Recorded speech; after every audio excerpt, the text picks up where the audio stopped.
super excited that I get to hang out with you. I mean, you're Dean Banowetz, the Hollywood hair guy. You've done American Idol, X Factor, Shark Tank, Hunger Games, Britney Spears' hair. You've wrote a book. You've been in product development. You've been on Good Morning America, the Rachel Ray Show, Oprah. You know, you've done hair for Simon Cowell, Ryan Seacrest. I mean, the list just goes on what you've done in Hollywood, which is awesome. Thank and you. I know that some of our listeners today are like, wow, that's so cool. He must have, you know, grown up in California. He must have known someone. But what they probably don't know is that you're actually from Iowa. And deep in the farm. And that you're the 13th of 15 children. So let's go back to Iowa and kind of talk through do we have through to? this journey. Because you were also in the military. Like it wasn't like you just blossomed instantly like into hair. So where'd you start? Obviously in Iowa. So kind of talk through your journey to where you got to now. Well, you know, it's thank you first of all for having me. And the Iowa journey, it's, you know, I'm the 13th of 15 children, one mother, one father, all single births. And and you know, it's crazy because when you grow up like that, and the majority of my family stayed in Iowa, and that was my goal, is just to stay close to family and so on and so forth. But I was a platform artist I should go even just back further. When I was in high school, my dad passed away, and I knew that if I didn't leave to go to college or go somewhere, I would literally still be milking cows today. And I knew that wasn't going to be my journey because, I mean, although in the winter, they were very warm to snuggle up to when you were putting the milkers on, but that's about it. And I mean, I did it, kind of the hair career all started when I was supposed to be milking, but I was braiding tails on the cows, which I thought were very cute. My family disagreed because I was a big procrastinator with chores. So anyway, I was like, you know, I had a full ride scholarship for music, and I was like, to me, singing was, you know, a hobby, and I didn't see myself doing that professionally. And I was just kind of not knowing really what I wanted to do. And I was like, but I got to get out of Iowa. And I literally on a dime just joined the Army. And, you know, to everyone's shock, because I wouldn't really consider myself a model soldier. And, but I will tell you, you know, within the first 2 weeks, who am I kidding? It wasn't even the first 2 weeks. It was like the first 2 days. I called my mom and I was like, you know, maybe this isn't the place for me. And her and all of her wisdom, because that's who she is, she was like, well, it is your responsibility because you're the one who signed this contract. And my entire life, my mom had always, you know, she was a big list person. And she was like, you have two options. You can do what's on the list now or later, but you're still going to do what's on the list. And she goes, you know, obviously the Army might not be the place for you, but you are obligated to this. You signed that contract. And she goes, and it's up to you. You can make it a great experience or you can make it a horrible experience. It is only up to one person, and that is you. And I was like, dang it, why is she always right?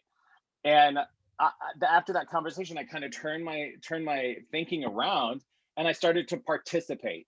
And I participated in anything and everything I possibly could. And because of that, I mean, I thought everybody was going to do that, but apparently not. And I got all of these accolades for doing one thing, my job, and doing it really, really well. And I was like, wow, these people, you know, they can't really see, you know, what's right in front of them. They just have a job that they need to do. So because I was doing my job to the best of my ability, because come on, at the end of the day, if you're not trying to do your best, what are you trying to do? Do you know what I mean? And so I was like, I participated in these different soldier competitions, and all of a sudden I was like, my first sergeant was like, Banowetz, you should try out for Soldier of the Year. And I'm like, a pageant? Yes, let me try out for this. Of course, no, I did not do that. But so I participated in this whole competition to become Soldier of the Year. And I was Soldier of the Year 1987 for the 2nd Armored Division and part of the US Army. And it was an award for understanding and learning about The Army. I treated it like it was a big history test, right? And I excelled, and it was a really awesome time in my life. And I love that 6 months within the Army, I was getting my first Army Achievement Medal for doing my job. And I was like, well, why doesn't everybody do their job? And you really think about that. And they wanted me to re-enlist, and I was like, no bueno, I got to get back to the corn in Iowa, try to figure out my life. And so I go back to Iowa, and I go to college, and I'm studying art education and art history because I love art. And then I was like, midway through, I think I was like 2.5, almost 3 years into my degree, I was like, I don't really want to teach, and I don't want to work in a museum. Why am I in this degree? And I remember calling my brother Leon, who's number 12, and I was like, boo, I don't know what, I'm like at a crossroad. I don't know what to do, so on and so forth. And he was like, you totally should do hair. And I was like, what? And he was like, remember the tails and the cows? You should just do hair. And I remember within 2 weeks, I was enrolled at Bill Hill's College of Cosmetology in Davenport, Iowa, in the back of a furniture carpet warehouse, hideous. But I was like, I walked through those doors and I felt like I was at home, and I felt safe. I felt like it was a really beautiful place. I mean, not decor-wise. Decor, it was hideous, but it was like emotionally, and it was really supportive, and I just really excelled. And after that, I worked at a dinner theater as a singing and dancing waiter, but I also did wigs and hair for the show. And that's kind of where I got my big entertainment fixation, if you will. And I took a class in Santa Monica, California, Onset Motion Picture Hair Academy, just to learn, how to do hair for TV and film. And the woman who owns it, she was like, you need to be in LA. And I was like, well, that's not really part of my plan. My plan is to learn how to do hair for TV and film because, quite possibly there might be a film that goes through Iowa, #Film of Dreams, or, Field of Dreams, but that was a while ago. And she was like, no, you need to be here. And I just kind of, kicked that to the curb, let it go in one ear and out the other. But little did I know, she started giving my name to production companies and producers. And I reached out to her and I was like, are you giving my info out? And she was like, yes, you need to be in LA. And I was like, you need to leave me alone. And she was like, you apply for one job and I'll leave you alone. So I applied at the television show Extra. I faxed my resume to them, and literally I heard back from them in 7 minutes. And they go, we'd love to have you come out for an interview. And I was like, oh, good God. So then I cashed my miles in, and I'm doing all of this just to get this woman off my tail. Like, leave me alone, stalkerazzi.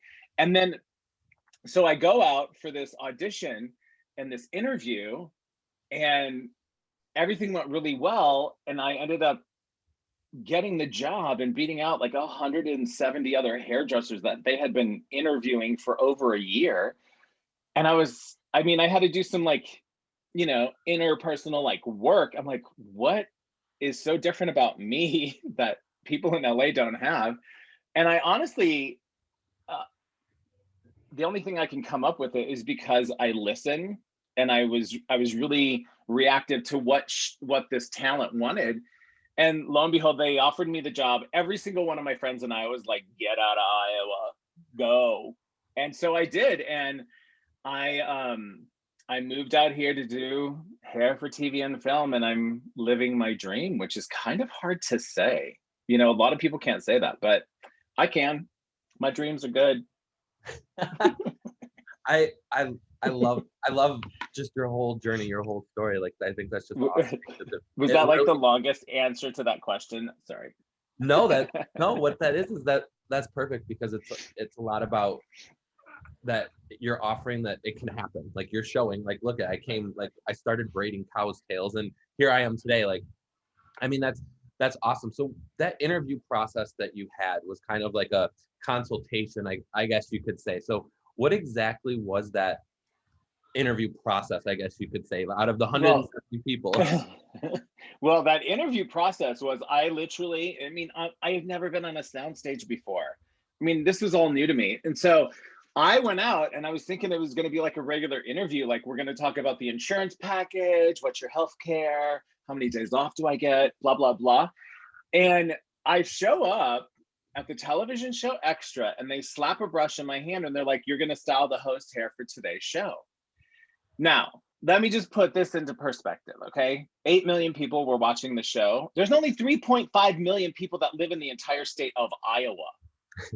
And so just wrap your head around that. And I was like, I felt like I was hyperventilating. I said I needed a minute. And I remember I went to the parking lot and I just kind of put my hands on my knees and I was like, breathe, deep breathe. I'm like, and whenever I get into a situation like that where I start to where negative Nancy comes out on my shoulder and you start to doubt yourself and you start to question yourself, I'm like, listen, I'm not the best hairdresser on the planet, but I'm a good hairdresser. But what I am really good at is listening.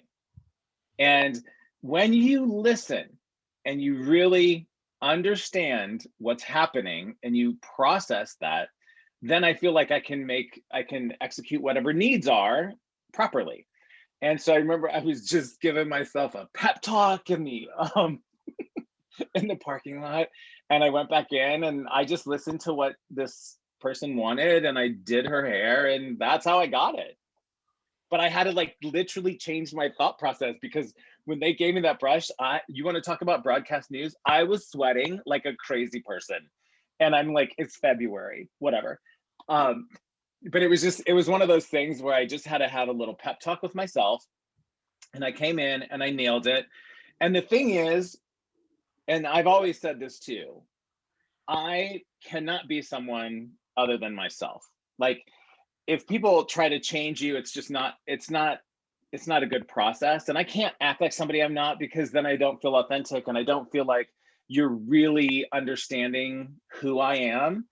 And so I was like, either she's gonna like me or she's not, and both are okay, because you can't please everybody. And if this is supposed to happen, it will happen. But that mindset change made a big difference in the outcome. I love that. So now you get your first gig with Extra, and you move on. Like there's so many more things that you've done. Was it just like a trickle effect, like a snowball, or? Well, so I'm working at the television show Extra, and that host that I was working on, that's how I was hired. She, within 3 months, she was let out of her contract. And so there was a new person, Lisa Gibbons, that was going to be coming on board, and she had her own hair and makeup and wardrobe people. So they literally told me, they're like, too bad, so sad, you're going to be out of a job in a couple of months when Lisa comes on board. And I was like, oh, this is awesome. I know 0 people in LA because I've just worked in this one job. And I will never forget, the makeup artist was like, you're going to be fine. And I was like, oh, okay. Glad you think so, because I'm really questioning. And I think it was probably 3 days before Lisa's team was supposed to come in and start, packing down the trailer and just get set up. Her hairdresser decided not to come to the television show Extra, because I think at that time she was doing Tom Cruise, doing films for Tom Cruise. And so they agreed to audition me. So I auditioned with Lisa, and when someone does, during a consultation, the worst thing you could say to a hairdresser is, what would you like today? And they're like, oh, do whatever you want. I'm like, I need guidelines. Because if it's the first time you're doing a person, you don't know if they like Texas hair. You don't know if they have an adverse reaction to a 3/4 inch curl. I don't know. These are things that I just don't know about that person. And so I'm doing her hair, and it was cute. It could have now I was like, oh, hideous. I could have done so much better now that I know her. But we go out, and everybody, they're taking their pictures and their judgment everywhere, whatever. And so we come back to the hair room, and she goes, let's call your mom. And I was like, why do you want to call my mom? And she goes, I want to talk to Sally. And I was like, oh, good Lord. So I had called my mom, and I go, Mom, Lisa wants to talk to you. And she goes, about what? I go, I don't know, just be nice. She goes, I'm always nice. I go, no, you're not. Not all the time. But it was funny because Lisa was like, Sally, I just want you to be the first to know that I'm going to sign Dean's contract, and he will have a job with me for the next 3 years. And I was just like, it was really a pivotal moment for me and my career. And then, at Extra on Thursdays, we would do the weekend show. And that's, we'd have guest hosts that would come in and a ton of different people throughout LA that maybe a lot of other people didn't really know. And so one Thursday, our guest host was Ryan Seacrest. And so I don't know, sure if you know about Ryan, but he's got pretty curly hair.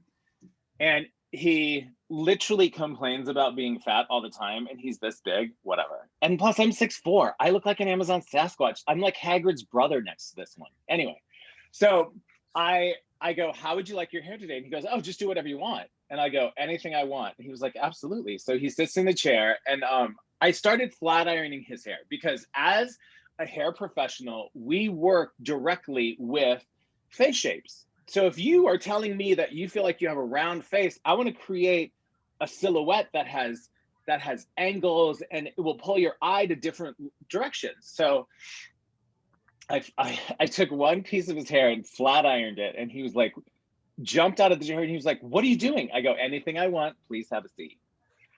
And I finished it. And when I finished his hair, he was like, whoa, nobody's ever tried to change my look. And I was like, well, that's because you never probably took it seriously, that, let a professional do their job. And from that moment on, he put me in his contract. And that's how I went with him to American Idol. And I was with Ryan for, 10 years. And I stopped working with Ryan in what was it? In 2009, because he was also, I stopped working because I was approached by a company to help develop a tool called the InStyler, and that blew up, and it was amazing. So then I went from doing Ryan's hair all the time to flying every week to QVC, which is based out of Westchester, Pennsylvania. So I'd fly into Philly, drive 45 minutes, and have, multiple segments on the air. And the product was doing incredibly well. So well that they had me do QVC UK, Italy, Germany, and France. And so for 4 years, that's 100%. I was promoting and pitching and selling the product on camera, which I'd never done before. And I was like, can they handle all of this? Because I'm not your normal looking person. And they were like, oh yeah, it's all good. So we were doing that. And then once, the thing you have to remember, how many curling irons a year do you purchase? You purchase one maybe every 5 to 10 years. So once, and this is all a learning curve for me too, because with electronics, you're just like, oh, okay, it's a whole different show, because those sales spike and then they level out, because now you're just kind of fulfilling different little orders here and there, replacements and that sort of thing. It's not like wet goods, like shampoo and conditioner, that you go through every 6 to 8 weeks. So once that sales started to level off, that's when I started to go back into TV. And one of my first shows back, I was working on the team for Dancing with the Stars, and learning, and that show was a great boot camp for me, because dancing hair is very, very different, because you got to lock that in. Like when you see somebody who has a cute hairstyle, but they're doing, a paso doble or whatever it is, and the movement is crazy, you're just like, how is that hair staying? Well, I'll tell you how. You're sewing that in, and you're doing a lot of like foundational, like structure work to really anchor it all. So from there, I went to So You Think You Can Dance. And then I started running So You Think You Can Dance. And then American Idol asked me back. So I was back on American Idol. So American Idol, and then World of Dance. And then at QVC, I was sharing the green room with Lori Grenier, who's a shark on Shark Tank. And she goes, oh my God, you do hair. Will you help me with my ponytail? And I was like, no, I got to get ready for my own segment. I'm working on my beauty, okay? And she was like, oh my God, you're hilarious. Let's be best friends. And I was like, who is this chick? I got to get ready. And so we became really great friends at QVC. And then she was like, Dean, I'm up for this new show. Would you do my hair? And this is going to sound so bad, so I'm just going to preface this. And I go, well, where does the show shoot? And she goes, in Culver City. And I was like, no way, it's too far. And she was like, what? I go, it's 12 miles away. And in LA traffic, that's an hour and a half. And she was like, what? And I go, nope, no bueno, I ain't doing that show. It's too far away. And I turned that show down for 3 years. And she goes, Dean, what if we do a do and go? You come and do my hair and then you leave. And I go, oh, I've heard that story before. That's how you get sucked in. And so I did. And the next year, they brought me on to be her personal. And I think I'm coming up on my 7th year with her. But I just started Masked Dancer. I'm now working on a team. Usually I run a lot of shows, but right now, in my life, I don't really want to run a show right now because it's a little hectic and I've got a lot of, other personal things that I'm, working on at home and just different projects. So I didn't want to lead a team, but I wanted to be on a team. So there's a new show shooting in LA called Legendary. It was last year. It shot in New York and Connecticut. And so I'm in the process of doing that. Literally this morning, my day started at 2 a.m. because I had to be at Lionel Richie's house at 3 o'clock this morning to get him ready for Good Morning America, Live with Kelly and Ryan, and The View, because we have, American Idol's premiering on Valentine's Day. So it's like, it's all of these things. They're pre-taping this, they're pre-taping that. Oh, we're going to go live now that, live at GMA. And you're like, oh, good night, Mary Jane. It is early. But that's just a typical day. And I love working with Lionel Richie. He's first of all, an icon and so incredibly sweet. Also Derek Huff on World of Dance. I would take care of him plus all the contestants. And I've come to realize that if you want longevity as a celebrity, you have to act like you're 12 at all times. Because Derek Huff is like a little boy with so much energy. So is Lionel Richie. And they crack me up so much that I'm like, I have the best job on the planet. And so, now I'm just getting ready. I'm starting to put together a whole mentor kind of follow program. And I'm just working it out right now. But the whole process is to open it up for students or hair professionals that maybe aren't in LA, and they can come and shadow me in my workshop where I build pieces and, get ready for photo shoots or whatever show that I'm working on. So like right now on Legendary, I'm making a ton of board finger waves and I'm crocheting hair and I'm doing so many crazy things. And my sister was like, she goes, I don't even do hair and I want to watch you. So I imagine if people do actually do hair, they would love to come and see what you're doing. So that's kind of my next mission, is to build like a shadow program where people can come out for 2 or 3 days and help actually work on projects that were going to be used within a photo shoot and so on and so forth. So that's kind of what I've been mulling around during the whole quarantine and Rona situation, because we all got to pivot. For sure. So talking about kind of your mentor program, I wanted to go into like, what do you look for in an assistant? This is one of my favorite questions, because so many people reach out and they're like, what is it? Do you need someone who can braid? And I go, no, I need someone who can listen. I need someone, because as far as I'm concerned, as long as you're a licensed hairdresser, you have the basic knowledge that a person needs to know. What I love is someone who knows when to talk and knows when to listen and can comprehend that. And the thing is somebody's like, they think it's a minor thing. And I go, it's so not a minor thing. It's like one of the biggest things on the planet. So a good listener, but also the attention to detail. As a hairdresser, we all the services we do have a lot of repetition.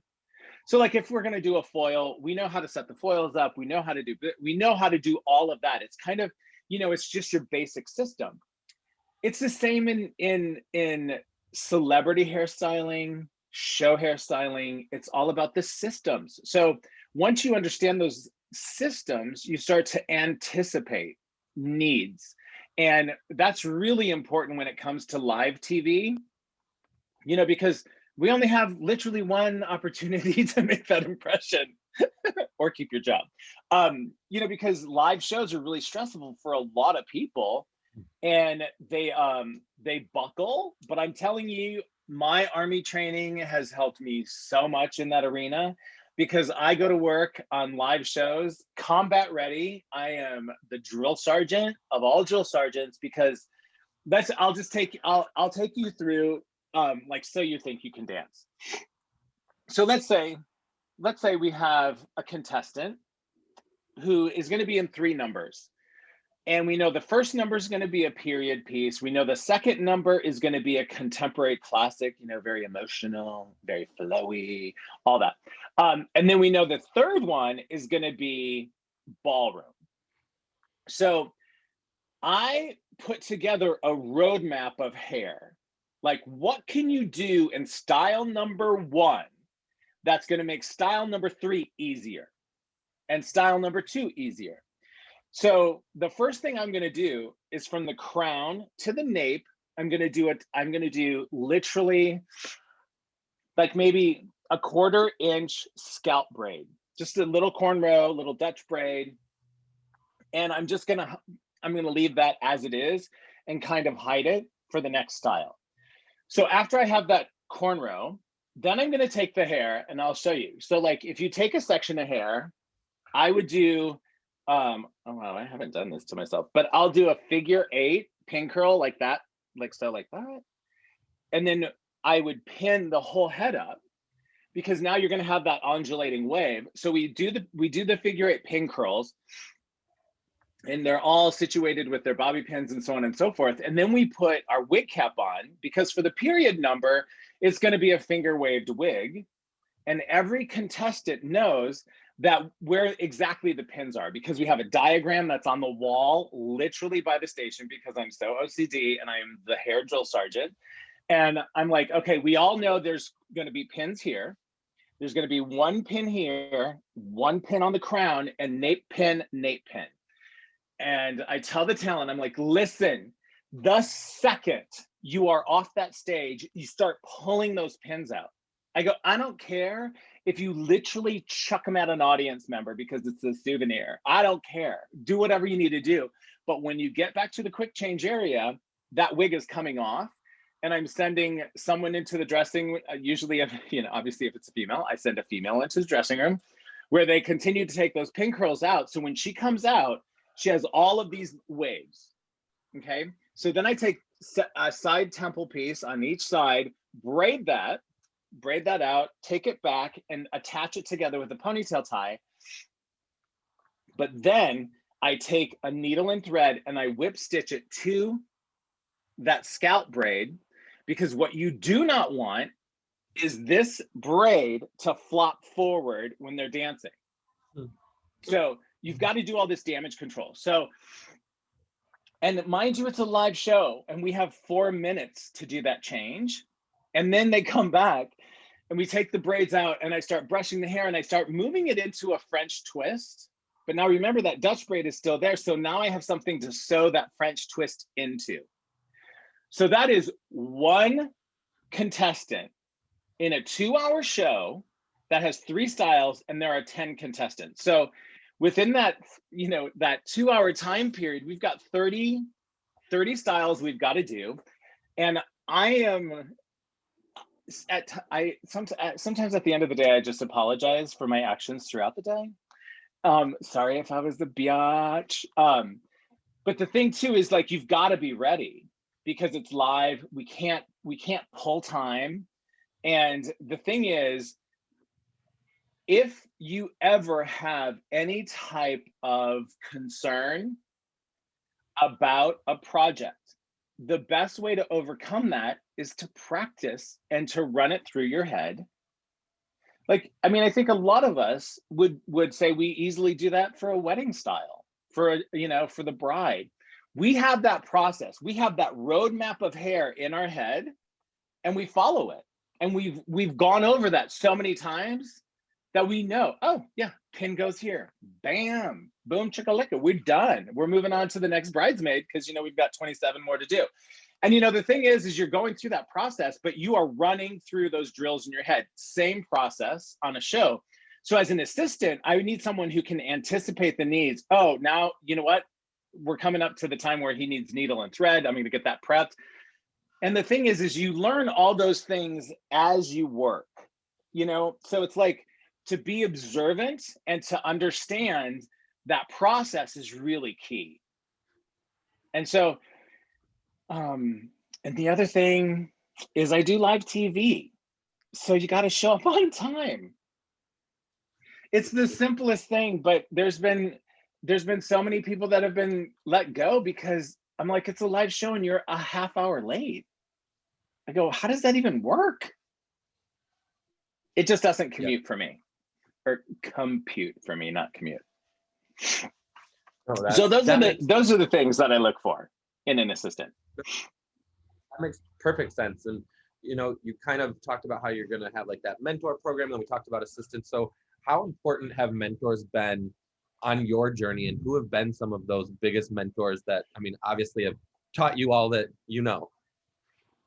Well, first of all, my current biggest mentors are Anne Bray and Sharon Blaine. Sharon is a really good friend of mine. So is Anne. And you know, it's like to have a person that you can like literally, I could literally call Sharon right now and go, hey, Sharon, I'm working on this hairstyle. We've got a project coming up. And for number one, she'd be like, I love this already. You know, she's kind of a hype girl too, which I love. I mean, honestly, we all need a hype person, just saying. But it's her and Anne Bray used to train Sharon Blaine. So, you know, they'd kind of go back and forth during like the Hair Olympics back in the day.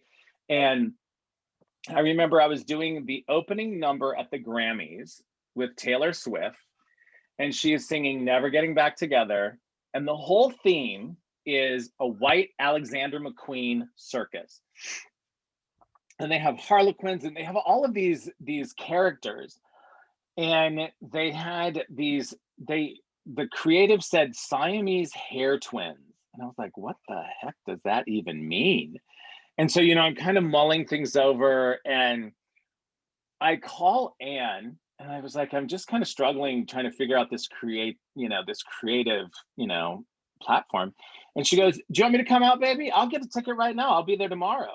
And I was like, yeah. So I have the guest room ready. My only requirement is she likes the scalding hot latte a good, like every hour and a half. She's got to have a latte, which is fine. I'll keep them coming. But she came out and she worked on the style, and I hired her to work on the show with me, and we had the best time, and it was one of the most amazing things on the planet to me. So Anne Bray, Sharon Blaine. I used to be Vivian McKinder's assistant back in, gosh, the mid 90s. And she taught me a lot. I flew to Africa and did a photo shoot with her in Morocco. Learned a ton. It was like the hardest thing I've ever done. It was a lot of work, but it was so rewarding. Nicholas French is another one of my mentors that I reach out to a lot. And, you know, like Delic is another one. Fatema, there's all these people within the hair world that are great mentors, but also peers that aren't, what do I want to say? They're not like threatened by your talent. I hate to even say that, but you know, there's a lot of people that won't give you some secrets. Do you know what I'm saying? And I'm like, I am an open book. If anybody asks me for anything, I will tell you whether you want to hear it or not. But I think that's key. But they've been really strong mentors for me, and I just feel like I have an awesome job, and I'm in a really amazing profession. And I also am a firm believer, if you don't pass on a lot of your tips and tricks and the things that you've understood, and you've had trial and error on how to work things out, you need to share that with other hairdressers, or else that craft gets lost. And so that's just been my mindset as well. You know, being a mentor and having a mentor is that open line of communication too, where no judgment. I got a question I don't really feel comfortable asking just anybody. I need someone who's going to give me an honest opinion, either if it's a style that I've worked on or just feedback. And so that's, I mean, I surround myself with those kind of people for sure. And I just need to be one of those people to, someone who is looking for that. I love that, and it's so important to have that honest, open communication. And, we talk a lot as leaders about feedback, so how is it that you've grown to come to take positive feedback and, sometimes negative feedback without taking it personal? Well, okay. So here's the deal when it comes to TV. People are always like, oh my God, I loved your idea. And I go, time out. My original idea was this. But whenever, like, for example, I'll use World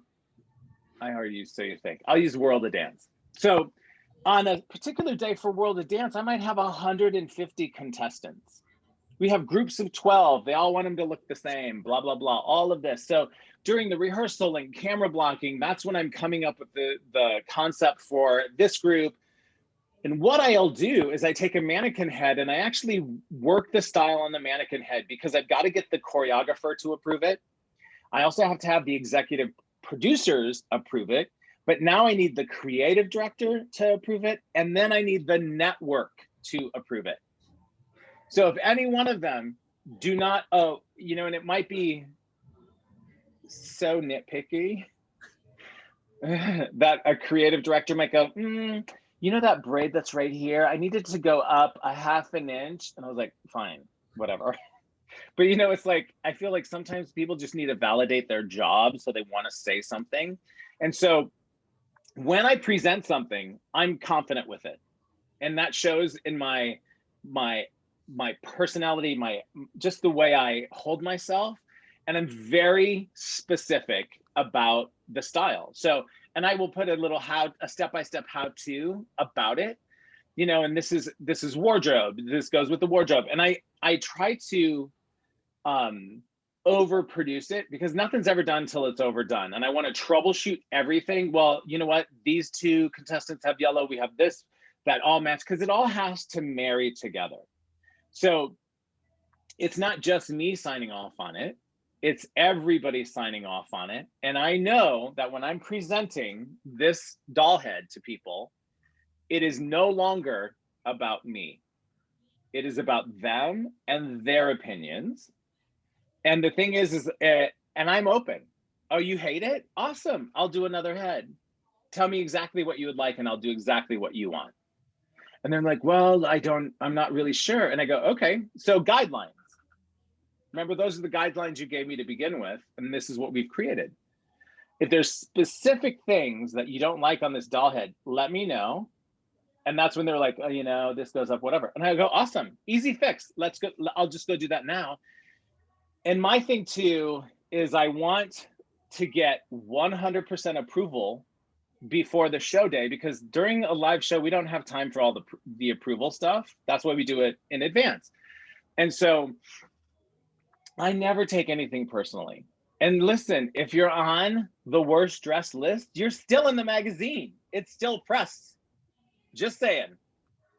And so you have to look at it in that direction too. And honestly, the day you realize you cannot make everybody happy, the happier your life is going to be. As long as you're happy with your creativity and your performance, that's all you can ask for. If you're doing 100%, you see what I mean? It's just like, you've got to be flexible. And it's Hollywood. I don't take anything personal. That's great advice. And you brought something up. You talked about how you'll do it on a mannequin head and you'll practice. So kind of talk about that, because I think sometimes people like feel like they've arrived and that a doll head work is below them because that's just where they're at. There's no arrival. I'm just letting you know, because you've arrived to your connecting spot. So try to find your next plane.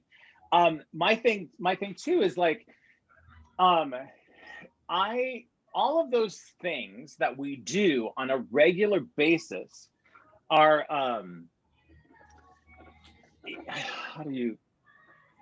I don't ever want to become complacent. So if it's like, you know what, I haven't done a French braid in a while, let me just practice that so it's fresh. Because it's got to be fresh in order for you to really execute it in a timely fashion, especially if you're on a live show. Because that live show is going to be crucial if you're not following along.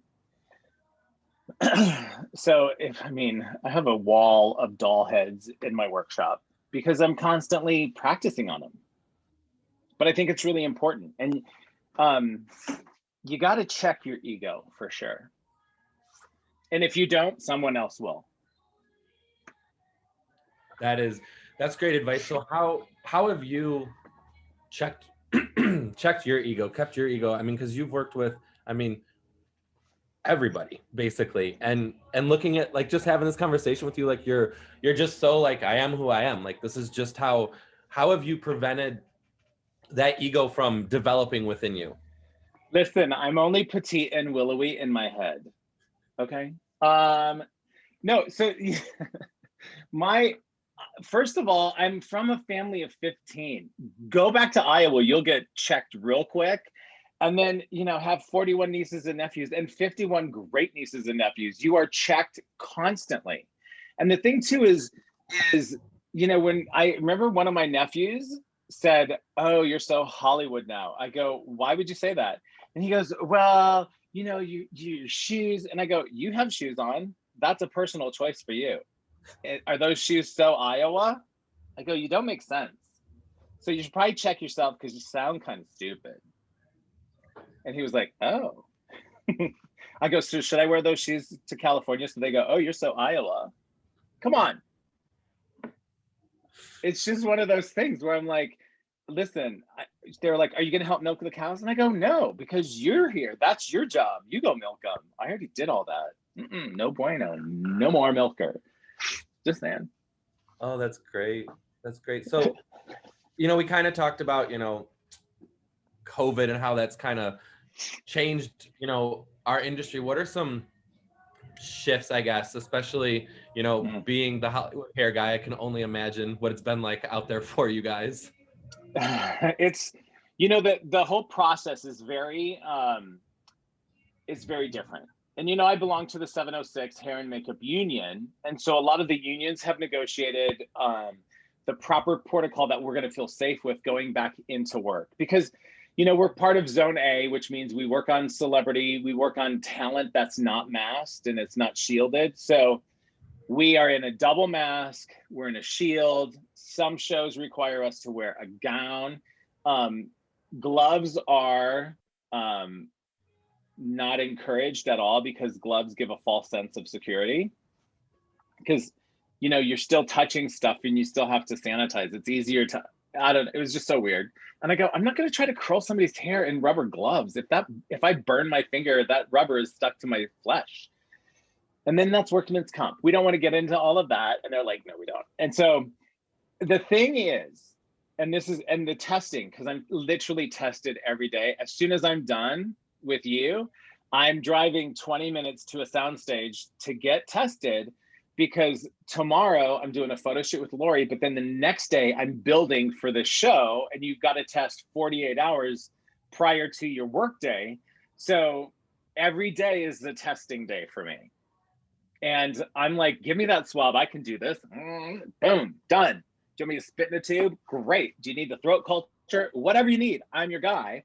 But it's very funny too, because I speak up now, and I was like, this nurse was doing my nasal swab, and I go, "Boo, you need to get up in there. You didn't get far enough. I don't want an inconclusive." Because if you get an inconclusive, you can't work and you have to be retested. And she was like, I go, "Get in there." And she was like, "Oh my God, you're crazy." And I go, "Yeah, crazy because I want to work." And the thing too is, like, when you have a mask on and you have all this, you feel like you're not seen. It's really weird, and it's like, it's hard to show expression. Sometimes I like it because it can help cover my face. When I'm like, in my head, I'm like, "Are you kidding me?" Whatever. But the thing is we have to be smart about what you're doing and your actions. And we're all adults. We know what's right. We know what's wrong. Does it suck? Of course, it's not the most desirable thing to be in a mask for 15 hours. But you start to learn little tips and tricks. My niece, who's an ICU nurse, she goes, listen, go get sugar-free menthol cough drops. And whenever you're having a mask breakdown, pop one in because it's very cooling. And I'm telling you, I have it in my step bag because there's a lot of people who are like, this is so overwhelming. I go, here, have a cough drop. I'm not sick. I go, neither am I. It just tastes really refreshing.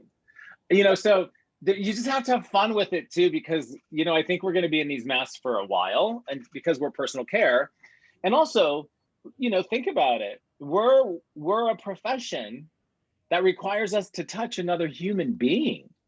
So we're trained in this. We're trained in sanitation and sterilization. We know what to do. And so you just need to be super mindful about your actions. And so I remember the first show going back, I had a lot of anxiety because I was like, should I be doing this? Is this the right thing to do? Blah, blah, blah. And I was like, well, listen, if they are setting this up, I am meant to be here. And I constantly have my little mantras that I say all the time, because there are days where I'm like, oh, I just don't want to be in this hazmat suit again. But it's like, I'm creating art. I'm doing what I'd love to do. I go, there are thousands of people who would kill for a job like this. And, I start to just have my gratitude check and be as pleasant as possible. And I do love that if there's one thing that all of the Rona situation has really taught us, is to be kinder to people. I mean, because listen, we have other life stuff we're going through, besides this is just a little something. But people are still getting married. People are still having babies. People are still passing away. People's lives are being affected in different ways. And you have to have empathy for people and just put yourself in their position. And so that has been a big game changer for me too, because, I'm just keeping it real. At times you want to say something super catty and just cut someone, but then I'm like, okay, look inside. Do I really want to cut myself? No, calm down, breathe through it and let it go. But it's helped me a lot more in my focusing on the work I'm doing, because I have a limited amount of time to get something done because of contact tracing. So I run through those drills, and when someone's sitting in your chair, they can sense your confidence. They can sense your confidence. They can tell when you know what's going on and when you don't. And so throughout this whole process, and it's hard for you to portray that confidence when you're completely covered. But it has taught me to just be super mindful. I practice a lot more on mannequin heads before I even go into work, because if there's a project, I know like next week I have something that's coming up where I'm going to be doing a process that I haven't done. And so I cut a mannequin head into this guy's hairstyle, and I'm doing the process. So I know exactly my step by step. So when this person sits in my chair, I know that I can be done in literally 17 minutes. If he's not on his phone. If he's on his phone, it's going to be 30. It's annoying. I know you talked about you got projects in the works, and I'd love to hear about those, but I'd also love for you to talk about your book, because we didn't really touch on that. Stand by. It's on my bookshelf. Stand by. Well, it's funny because I always try to have some goals in mind, and I've always wanted to do a book. And, through my entire childhood with 15 brothers and sisters, I have listened to my sisters and sister-in-laws complain about their partners, their husbands not stepping up and getting kids ready for school and church or dance or whatever, and just stepping up and helping with household things. And guess what? Raising your kids, it's a household thing. Work on it, get it together. And so I came up with the idea to write a book called The Dean's List of Daddy Do's, which is a self-help step-by-step guide for dads to do their kids' hair. And it's also for mommies too. because sometimes a mom needs some help as well. And so just going through this process, I was like, I've never written a book in my life. What am I going to be doing? And one of my friends was like, you should totally check out Amazon because you can self-publish. And I was like, okay. And I was like, I'm game. So I did the research, and I know what I'm good at and I know what I'm not good at. Like, my grammar is hideous and my spelling is not always the greatest, but concept and that execution process from concept to completion is my jam. So I hired an editor who can correct all that stuff. And, I'm going through the process of doing this, and I'm chatting, with my editor, and we're going through the whole chapters, and I have my outline and all this stuff. And we get to this point where I'm like, it's a hair book. It has to be in color. It's a hair book. It has to be in color. And going through this self-publishing, I was like, there's no way this can be in color, because I'd have to sell this book for $30. And I'm not even gonna buy my own book for $30. And so I remember I was having maybe 2 or 4 martinis with my best friend, Dawn.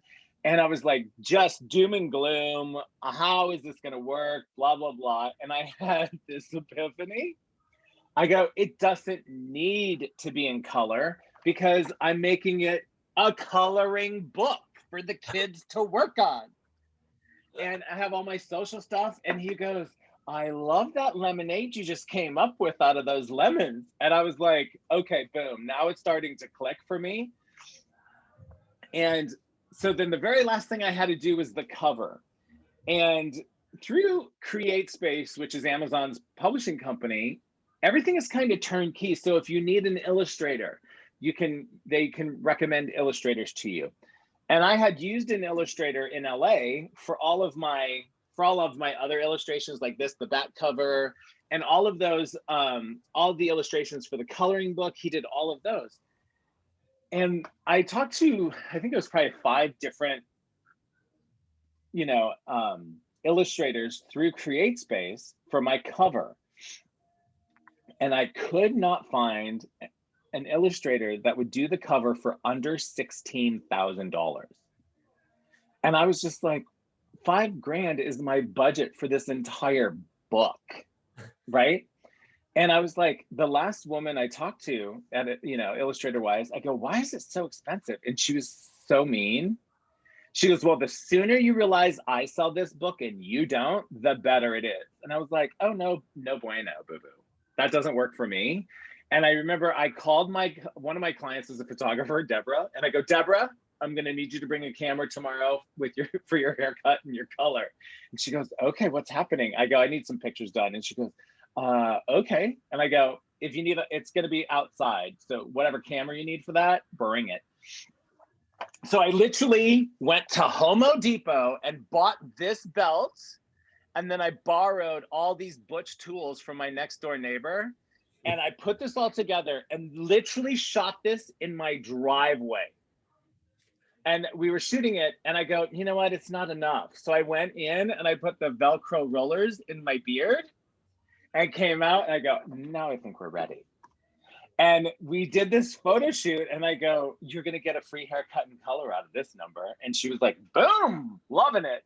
And it was so crazy because I go, I hate when people tell you can't do something because, or maybe I should love it because if somebody says that to me, the Leo, I will bend over backwards to try to figure out how to do it.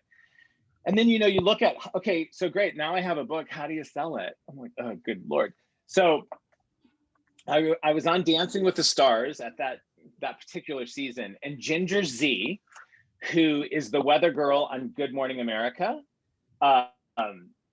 came in and, she's on the show and I gave her a book as a wrap gift. And I think it was 3 months later, she reached out to me on Instagram and she goes, Dean, could you send me 5 of those books? I love this book so much. I'm going to pitch it for a morning segment on Good Morning America. And in my head, I was vomiting everywhere. I was freaking out, but I was trying to be really cool. And the thing is when an opportunity like that happens, I sent her the books, just like she said, in a timely fashion. And then you have to release it to the universe because you can't control the outcome.